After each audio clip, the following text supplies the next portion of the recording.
Hi, my name is William Kahina and I'm going to talk about non-relational databases versus relational databases.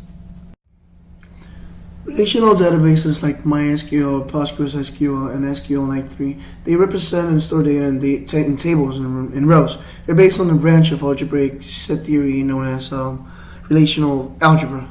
Relational databases use a structured querying language, or SQL, making them a good choice for applications that involve the management of several transactions. The structure of a relational database allows you to link information from different tables through the use of foreign keys or indexes, which they are used to uniquely identify any piece of data within that table.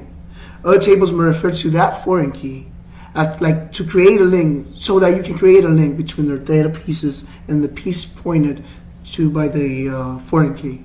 This comes in handy for applications that are heavy into data analysis.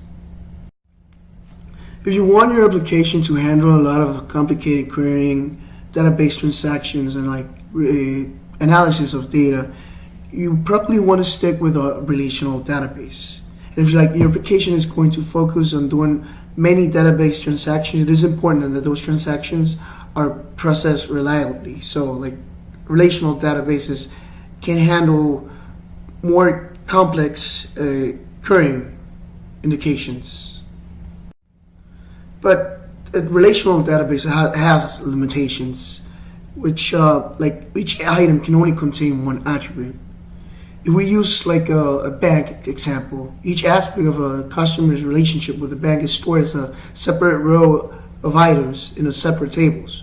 So the customer's master details are in one table, the account details are in another table, the loan details are in another table, investments in another table, etc., etc.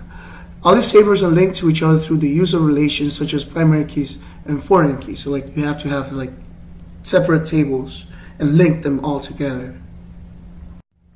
Non-relational databases like MongoDB representing collections of JSON documents. The concept of non-relational databases came into picture to handle the growth of unstructured data and scale them out easily. This provides a flexibility to schemas, so there's no such thing as referential integrity as we see in relational databases. The data is highly denormalized and don't require joins between objects. A non-relational database just stores data without explicit or any structure or mechanisms to link data from different tables to one another. So it's great for large amounts of data to improve programmers' productivity by using a database that better matches an application's needs. In non-relational databases like Mongo, there are no joins like there are in relational databases. That means that you need to perform multiple queries and join the data manually within your code, and that can get very ugly very, very fast.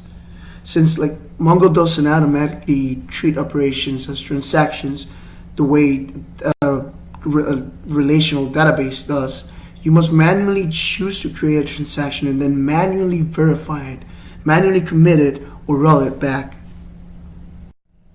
Well, which one should you use? Well, a lot depends on how you want to handle the data and the size of your data. Relational databases offer more complex querying and handling of the information, but its performance is overshadowed by non-relational databases that handle large amounts of data with more speed. But the process to process the information becomes more tedious, as there are no conventional joins.